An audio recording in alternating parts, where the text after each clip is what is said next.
Good evening, everyone. We continue our study in the book of First Kings from verse 7, where we actually touched base on yesterday. But I think it would be useful for us to scroll up a little bit as it actually begins from verse 6. When we look at verse 6, you find that the text begins with the if, and then we connect it with the then.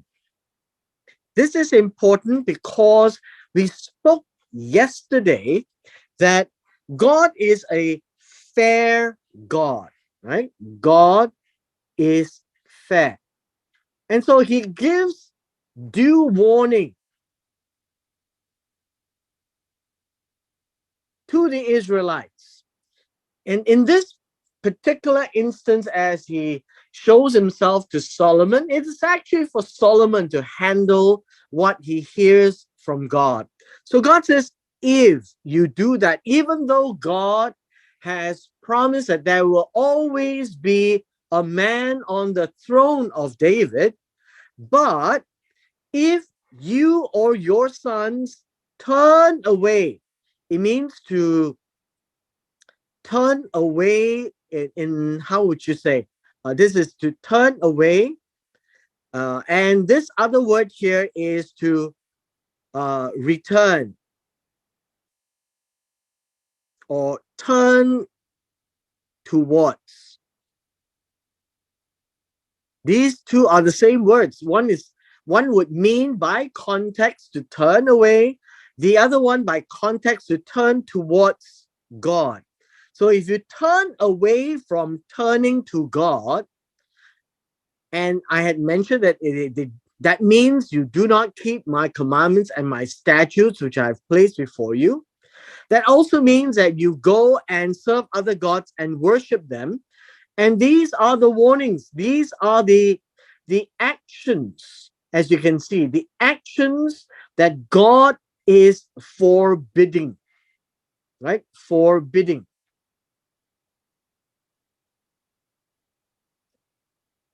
Now, if they do these things, the idea of turning away from turning towards God is the same as not keeping the commandments and statutes. It is also the same as going to serve other gods and worshiping them. So we have an A and a B and a C. That's what we discussed yesterday. And then today, as we continue with verse 7, the consequence, this is the consequence. And hence, warnings have consequences. And all that Solomon must understand is actions have consequences. And these are the consequences that I, Jehovah, will cut Israel off from the land which I have given them. The house which I have consecrated for my name, I will expel from my sight. And then the final consequence is so Israel will become a saying and an object of derision among all peoples. Now, understand that this is something that we need to break apart. We're not going to do it in detail for the entire chapter, but at least for these few important verses, we will pay attention because this is the second time that God has shown himself to Solomon and in a dream. This time in Jerusalem, the first time in First Kings chapter 3 in Gibeon. Now, this word that we talked about, cut off, right? This word actually comes from the word karat. This idea of karat is important to us. Let me just write it down for you. Karat. It means to cut or cut off. And Usually you find that we actually see this word associated to the Berit or the covenant. And so whenever you read the word make a covenant, it's actually not making a covenant, it's karat, a covenant. It's to cut a covenant. And so literally speaking, to cut a covenant is to cut the animals into pieces, like in Genesis chapter 15. Now, when God says, I will cut off Israel from the land which I have given them. Now, this is important. Uh, Whenever we say the land, this is the Adamah. This would be the soil which I have given them, and give like giving to them to possess. And so, cut off from the land is the context, right? From the soil or the land. It is not to remove Israel from the face of the land. There is a very big difference. To cut off from the land means to separate, and this will imply an exile.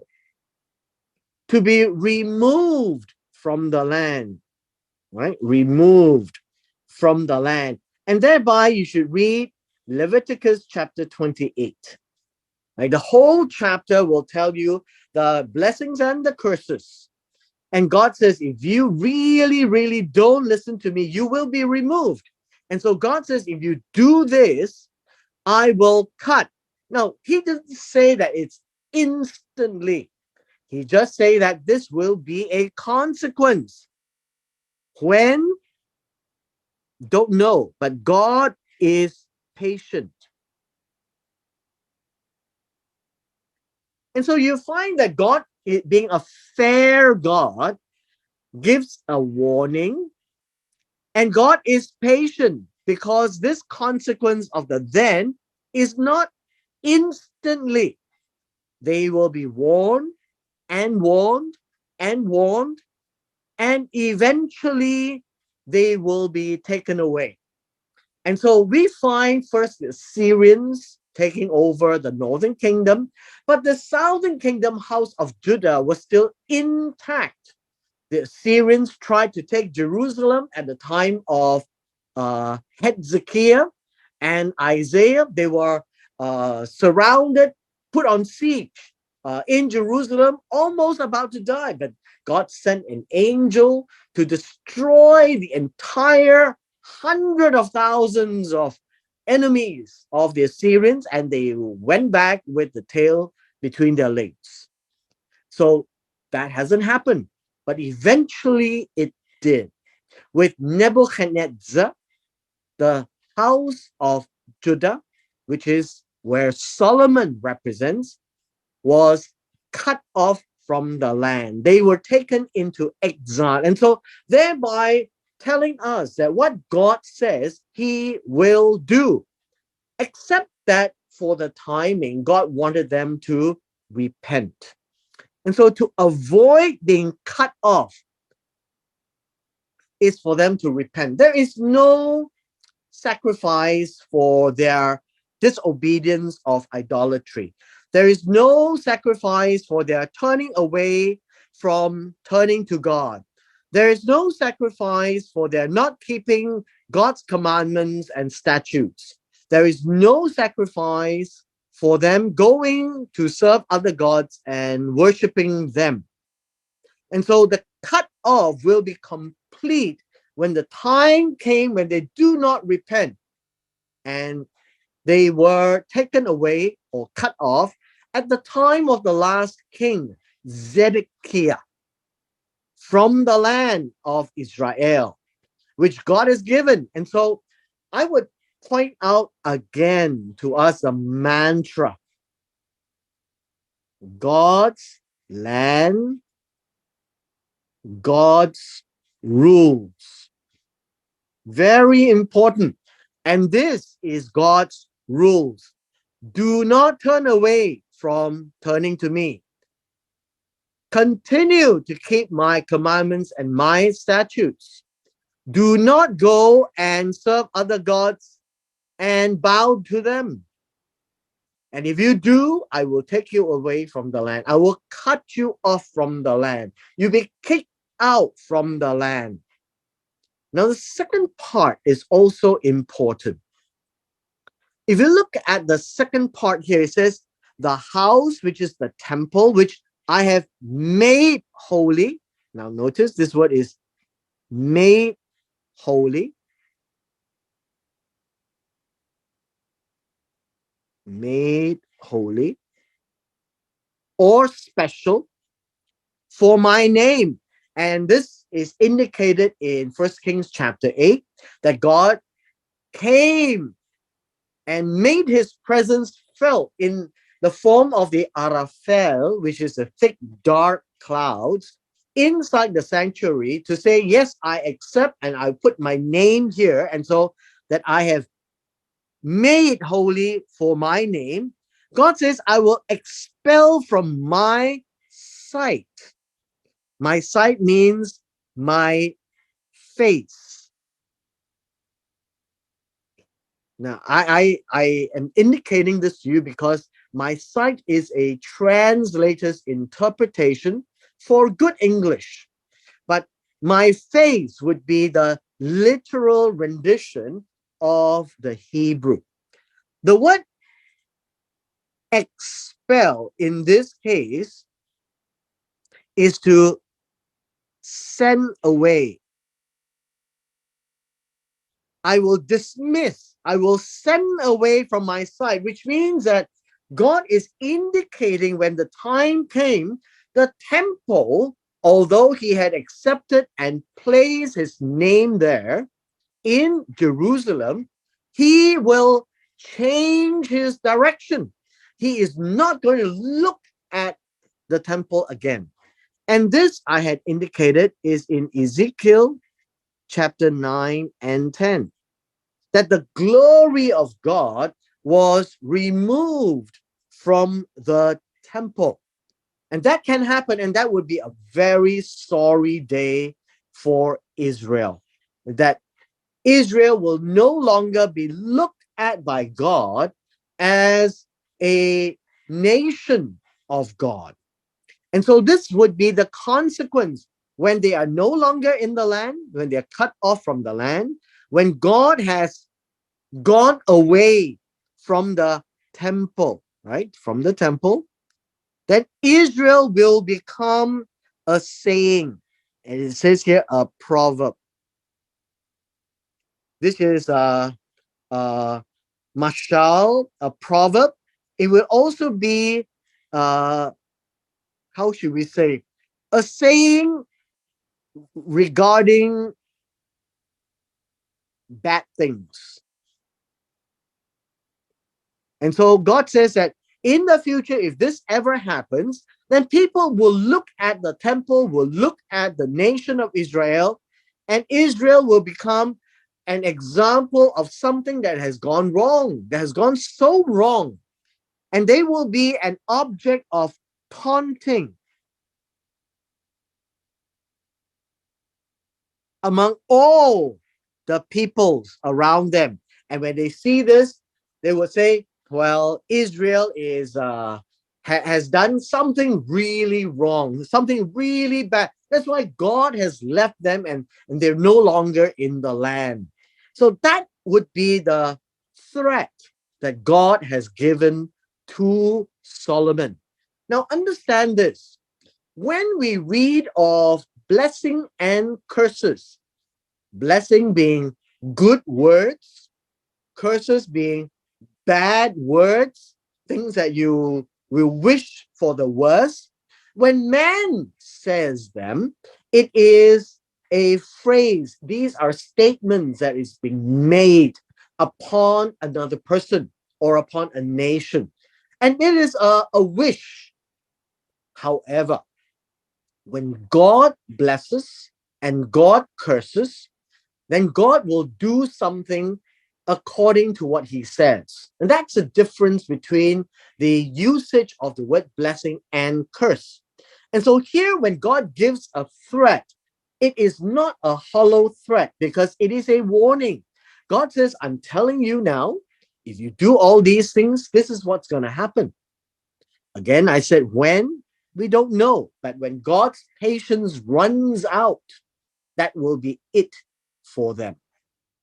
In verse 8, God first speaks about Israel being a proverb, an example, a saying of bad things, being taunted for whatever they have done, that they really have been doing something really badly, that God has left them. And with regards to this house, which is the temple, that God has put his name there in First Kings 8, accepted it as a construction by Solomon, it will become a heap of ruins. What this means is that it will become a heap of ruins, is a high pile.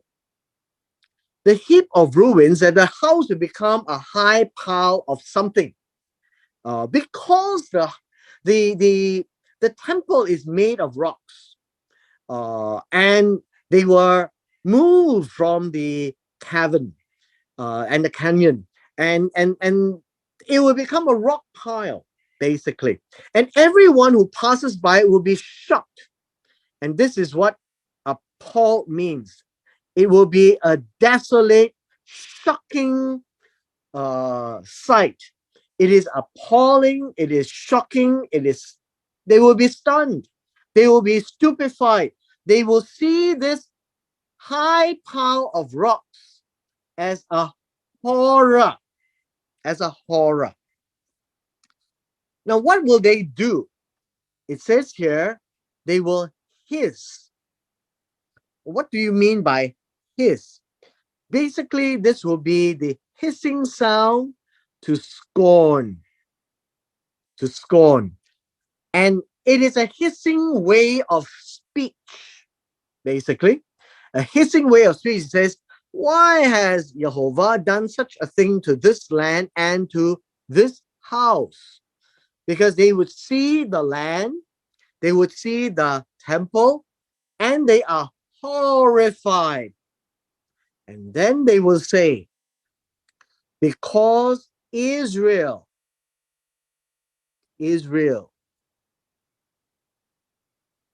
or the Israelites have abandoned.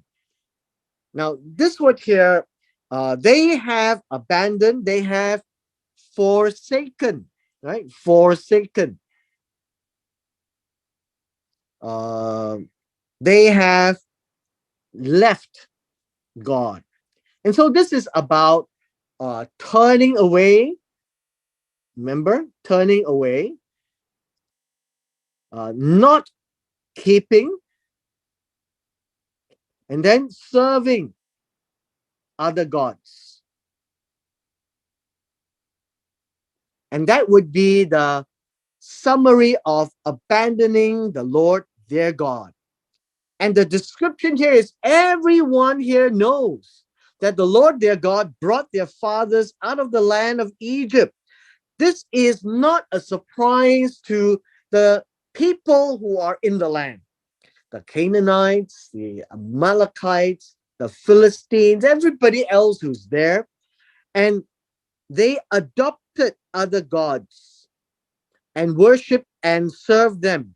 Now, this word adopted, the word adopted here uh, is to, how should you say, cause themselves, I think I can write it here, cause themselves to, I guess, support other gods. They cause themselves to support other gods in verse 9, and bow down and serve them. And God says, for that reason, the Lord has brought all this adversity upon them. And remember, whenever we talk about adversity, this word is uh, ra'ah, which is evil. Now, again, I just want to point out to everyone that the idea of evil in the Hebrew means it is something bad, something not wanted. Now, of course, Israel doesn't want themselves to be taken out of the land. Israel doesn't want to be removed or taken into exile. And so it is seen from their eyes as evil. And even the people who are looking at it looks at it as an evil. Why? Because if it was them, they don't want to be forcefully removed from the land or cut off from the land. And so they would say, well, they have gone to support other gods, bow down, not worship, bow down and serve them. And this is the reason that God has brought all this evil on them. And so understand that when God punishes, it is seen as evil. When God judges them, it is seen as evil.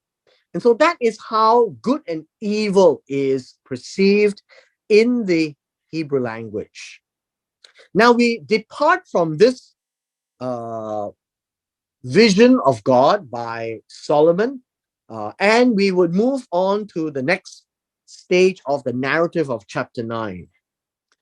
In verse 10, it basically says, uh, it was the end of 20 years in which Solomon had built the two houses.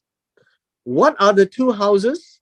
The house of the Lord, and the second house, the king's house. Now, if we are not aware, we should. The house of the Lord took 7 years. The king's house took 13 years. And so we get 20 years. And so the Jews will look at this. Why does it take 7 years so quickly to build the house of God, the temple? But when it came to his own house, it took 13 years. Does it mean that the housing complex of the king is more grand than the temple? And the Jews look at it and not looking at it that way. They would say that the 10 years is rushed to complete. And this 13 years was to take its time to complete because it's not as important as the temple. The temple could have taken 14 years, and the king's house could have taken 6 years. But in what we are told in the narrative, that's how the positive view of the fact that the house of God took 7 years was that they actually focused to finish it quickly because it took him longer than that to start. Now we go back to verse 11, and we are duly reminded that it was Hiram, the king of Tyre, who had supplied Solomon with all the wood, right, the cedar and the timber, and also gold, satisfying all his desire. Now understand this. Satisfying all his desire was what was stated in verse 2, right? Sorry, in verse 1. This would be in chapter 9 and in verse 1, that Solomon had finished building the house of the Lord, the king's house, and whatever Solomon had desired of adding to it. And here we are given a view that it has something to do with the construction and how it was constructed. But we're not told exactly what. That King Solomon then gave Hiram 20 cities in the land of Galil. And this would be the north and likely to be further north of Galilee. 20 cities. and this would be walled places. This is actually a how would you say, a token of appreciation. So from a king to a king, this would be how it would be viewed in this case. And after being given the 20, and then this soul is, and then Hiram was very excited. He left Tyre to see the cities of which Solomon had given him in Galilee, and they did not please him. Now, let me just give you the Hebrew, this word here. And they were not right or straight in his eyes. So always remember, in his eyes is how things are seen from a Hebrew viewpoint. It's a very Eastern thing, that it was not Yashar. Yashar means to be straight. And so the person who is Yashar, who is straight, is pleasing to God. But when it is not straight or not right, it is not pleasing to God. And in this case, when King Hiram looked at that 20 cities, it was not right in his eyes. Now, one of the things that we can surmise from this is that it is to show them that King Solomon is not equal to King Hiram of Tyre. There were 20 cities given, and that is true. It is a king's tribute. But the places that King Solomon did give him was this. And he said, "What are these towns that you have given me, my brother?" Because King Hiram treated Solomon as brother. And it was not right, right? These are cities that's not right. It's like, oh my goodness, what kind of a place is this? Now, we're not told exactly what these places were that wasn't pleasing to him, or that wasn't right in his eyes, that wasn't straight. Maybe it wasn't built the way that Hiram wanted. Maybe it wasn't wealthy. Maybe it wasn't rich land. Maybe it wasn't well done. We don't know. But nevertheless, in the eyes of the king of Hiram, he wasn't happy with it. And so he then called the entire 20 cities, the Eretz Kabul. Eretz Kabul. And this is the land of Kabul. It's Eretz Kabul. And Eretz Kabul means that this is maybe a sterile place. There is not there is a lot of limitations. It wasn't fertile. No, there are many words to describe this Kabul. It's in a sense of being tied down. And so if you think of it like a pipe that's tied down, uh, then you don't find much water. And when it talks about uh, uh, of fertility, when they are tied, it is not fertile. So it is not a fertile ground until today. And if you understand why is it not right, because this seems to be some of the worst towns or cities and land of Israel.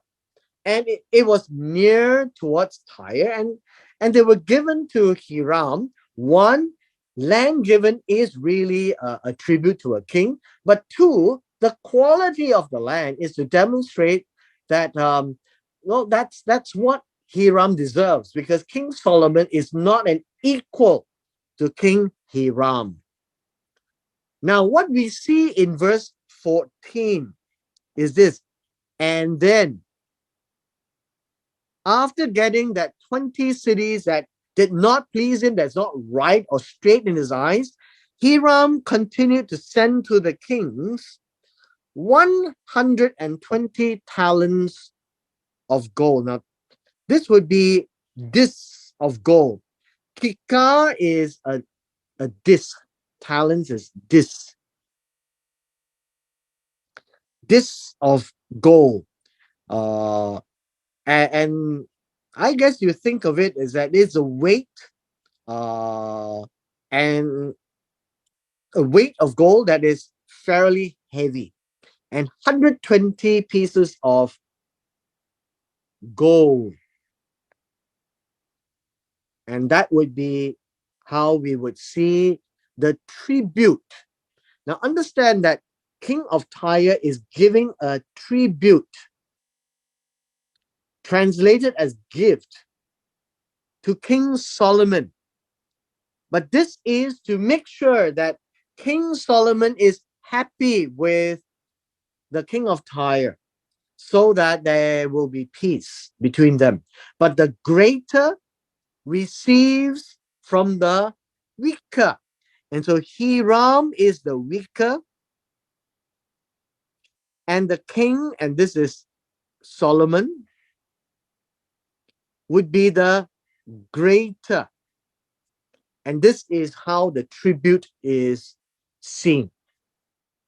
Verse 15. Verse 15 tells us that this is uh how King Solomon, what we call, it's not about particularly about forced labor. So let me just highlight this. This is not particularly about forced labor conscripted to build a house. This really means the tax or the levy. This is important because taxes is burdensome to the people. So it can come in form of money or in the form of effort. And so there was both money and effort that went into the building of the house of the Lord, his own house, the Milo. The idea of the Milo, it is, how would I say this? If you look at the terrain of Jerusalem, there are three stages.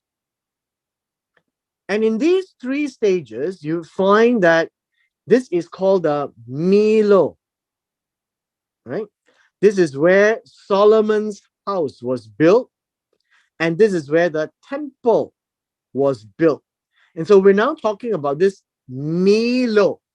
This Milo is like a defense of the high point. Okay. And then there is down the wall of Jerusalem, Hadzor. Hadzor is a tell. Megiddo is a tell. Gezer is a tell. Right? Gezer is a tell. Now, when we say these few locations, we know that Gezer was earlier not belonging to Judah. This was a Canaanite city. And we read in Judges chapter 1, verse 29, that when they came into the land, they were supposed to take Gezer, but they didn't. Because they didn't, this is Gezer, then they they just left it be. And so they mingled and lived together, but they were never really a Judah town, so to speak. But it is linked together here, together with Jerusalem, Milo, his own house, the temple, Hazor, and Megiddo. And these two are truly Israel land.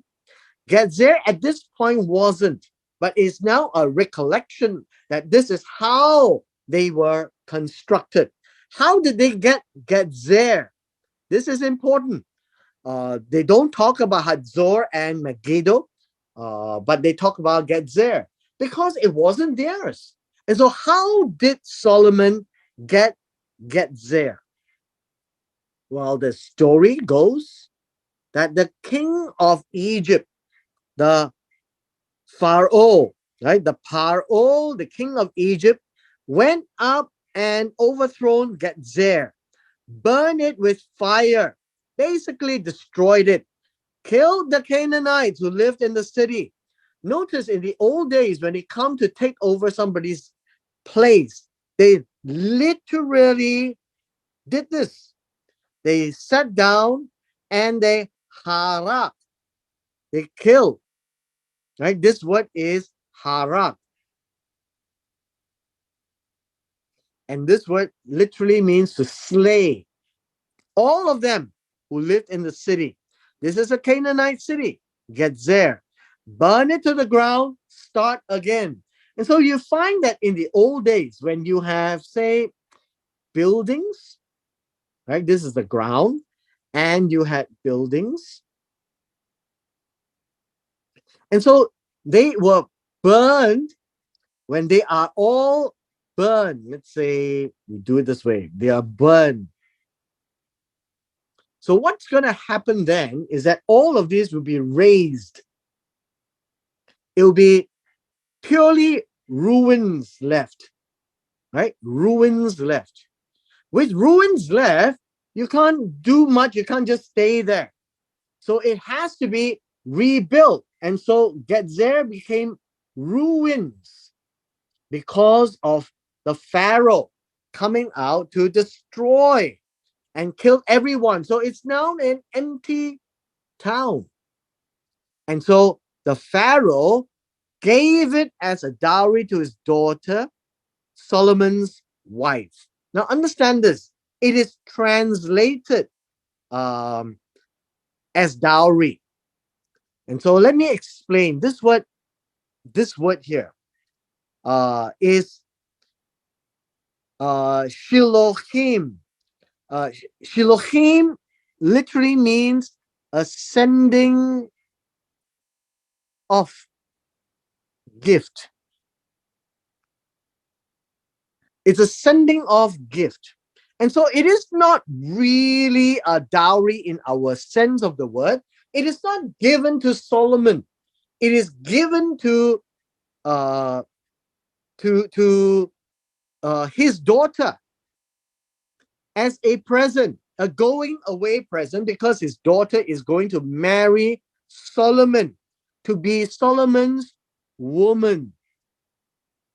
And if it's Solomon's woman, what will happen is that this city, Gezer, will also belong to Solomon. That's how we would see this. It is not a dowry, a present for the wedding in that sense. So I would tend to take this away and refer to it as a sending away gift, a goodbye present from the Pharaoh to the daughter.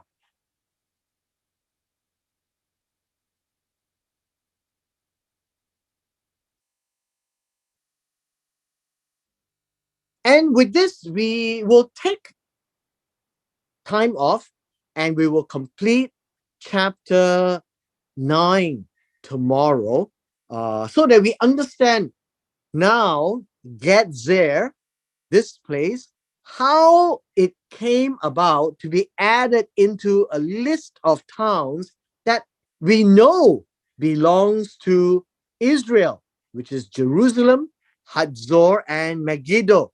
Now adding Gezer. to the list. And with this, we come to the end of our session this evening.